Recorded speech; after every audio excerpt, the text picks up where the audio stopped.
Buenas chicos, chicas, bienvenidos a otro vídeo más de Algeria.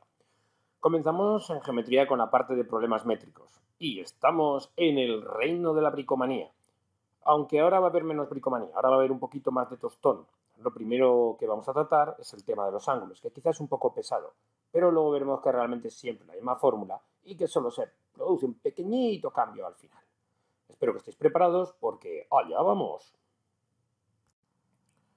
Lo primero de todo es ver cómo vamos a medir ángulos.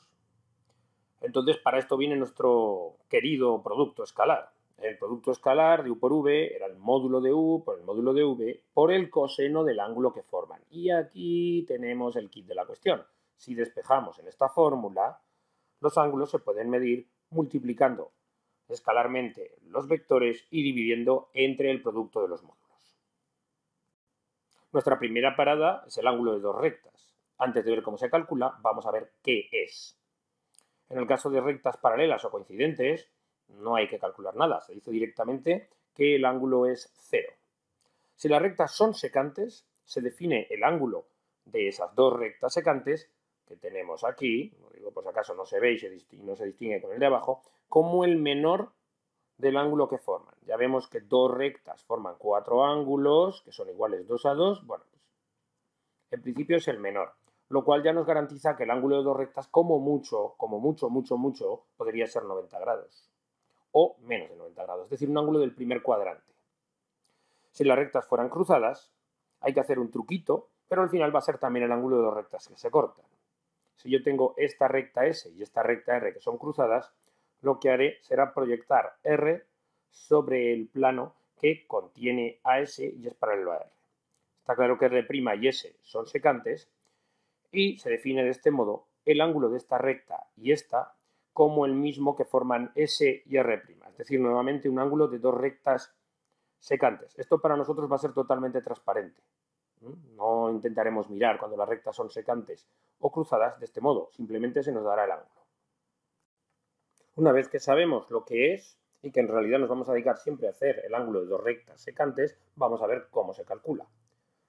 Si os ha quedado claro al principio, lógicamente el ángulo de dos rectas lo vamos a tener que calcular a partir de sus vectores directores, que para eso sabemos calcular ángulos de vectores. Entonces, ¿qué puede pasar? Pues que dependiendo de cómo sean los vectores, nos puede pasar, como en esta situación, que el ángulo que formen los vectores sea igual que el que forman las rectas, es decir, que los ángulos sean iguales, o, si este sentido es así, que el ángulo que formen los vectores y el que forman las rectas sean suplementarios. ¿Esto qué significa? Que si nosotros calculamos el coseno del ángulo que forman los vectores, nos puede pasar que nos salga igual que el coseno del ángulo que forman las dos rectas, en este caso los dos serían positivos, o bien en esta situación que ese coseno nos saliera negativo, pero el coseno del ángulo que forman las dos rectas es positivo.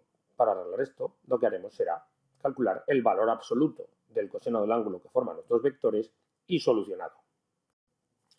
Es decir, el coseno del ángulo que forman las rectas será el valor absoluto de esto y recordemos que el coseno del ángulo que forman los vectores consistía en no hacer el producto escalar, que ahora viene con valor absoluto por culpa de esto, dividirlo entre el producto de los módulos. Como consecuencia tenemos que si dos rectas son perpendiculares, es obligatorio que sus vectores directores sean perpendiculares y por tanto que el producto escalar sea 0. Tenéis que daros cuenta de una cosa. El hecho de que dos rectas sean perpendiculares no nos dice inmediatamente que esas dos rectas sean secantes. Puede ocurrir que también sean cruzadas perpendiculares. Un ejemplo de aplicación de esta fórmula es simplemente calcular el ángulo formado por estas rectas. Estas rectas son muy majas y muy simpáticas porque, como podéis ver, nos la dan en forma continua. Esto se podría complicar un poquito más, pero como están en forma continua y lo único que necesitamos en la fórmula que tenemos aquí son los vectores directores, pues en forma continua los vectores directores aparecen en los denominadores de estas expresiones. Lo primero que hacemos, por tanto, es calcular los vectores directores y una vez hecho eso, realizamos la operación. Arriba tenemos un producto escalar que va a salir 2 por 1, 2, menos 3 más 1 y abajo el producto de los módulos. Da la casualidad de que en este caso 2 menos 3 más 1 sale 0, abajo sale raíz de 66, pero nos da lo mismo porque el coseno sale 0. Y si el coseno sale 0, el ángulo que forman es el arco coseno de 0, que es 90. Es decir, las rectas son perpendiculares. Repito y reitero, no significa que sean secantes. Pudieran ser cruzadas perpendiculares. Segunda parada de nuestro viaje, el ángulo que forman dos planos. Básicamente, si buscáis una definición, os dice que el ángulo que forman dos planos secantes es el menor de los ángulos diedros que forman dichos planos, lo cual no tengo ni idea qué significa, pero ni idea. Pero parece bastante lógico que el ángulo que forma este vector, este plano de aquí y este plano de aquí, pues será este de aquí. Entonces yo me gusta definirlo como, yo elijo un punto de la recta en la que se cortan estos planos y tomamos una recta contenida en el plano alfa, que es perpendicular a esto, una recta contenida en el plano beta, que es perpendicular a la amarilla, y el ángulo que forman esas dos rectas secantes, pues es el ángulo que forman los dos planos. Y es que el proceso para calcular el ángulo que forman dos planos básicamente es igual que el otro. En este caso se hace con los vectores normales. Los vectores normales pueden formar el mismo ángulo que los planos o formar un ángulo suplementario. Y repitiendo el proceso anterior, pues llegamos básicamente a la misma conclusión. Y es que el coseno del ángulo que forman los dos planos es el valor absoluto del que forman los vectores normales y se termina calculando así.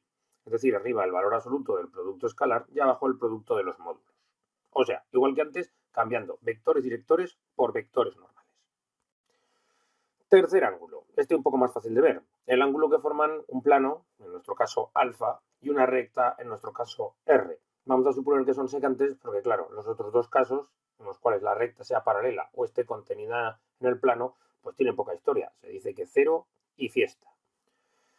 Entonces, el ángulo que forman R y alfa es el mismo que el que forman R y R'.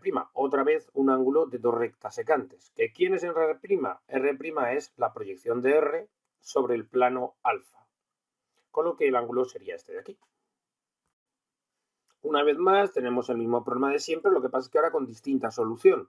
Y es que no siempre coincide el ángulo que forman la recta y el plano con el que forman los vectores característicos. En este caso, como podemos observar, el ángulo que forman la recta y el plano es este y el de los vectores característicos es este. Luego son complementarios, o lo que es lo mismo, suman 90 grados. Pero peor aún me lo ponéis si en vez de tomar este sentido del vector normal, tomamos este otro sentido. Ahora ni son iguales, ni son suplementarios, ni son nada, sino que el ángulo que forman los dos vectores, que sería este, es 90 más el que forman la recta y el plano. Esto ya veremos que nos trae una complicación. Por lo menos, más que una complicación, una diferencia respecto a lo que hemos hecho hasta ahora. Y esa diferencia estriba que cuando hacemos el coseno del ángulo que forman los vectores característicos, que se hace así, ahora no calculamos el coseno del ángulo que nos interesa, sino el seno, ya que los ángulos complementarios y los ángulos que se diferencian en 90 grados cumplen que cruzan las razones trigonométricas. Su coseno es lo mismo que el seno y su seno, que en este caso no sirve para nada, sería igual que el coseno. Entonces esta es la fórmula que vamos a utilizar para calcular el ángulo que forman una recta y un plano. Igual que las anteriores, solo que con seno. Como consecuencia de lo anterior, cuando queramos ver si una recta y un plano son perpendiculares, necesitaremos que los vectores característicos sean paralelos y al revés. Si a nosotros nos sale que los vectores característicos son perpendiculares, esto será cuando la recta sea paralela al plano o esté contenida en él. Un ejemplito rico para ilustrar un poquito todo lo que he contado, que consiste en calcular el ángulo que forma esta recta, una recta simpática porque está en forma continua, y este plano que está en forma de ecuación general o implícita. Bueno, pues vamos a calcular el vector director y el vector normal del plano, que no tienen mucho misterio. El vector director está por aquí abajo y el vector normal del plano en los coeficientes de x, y y z.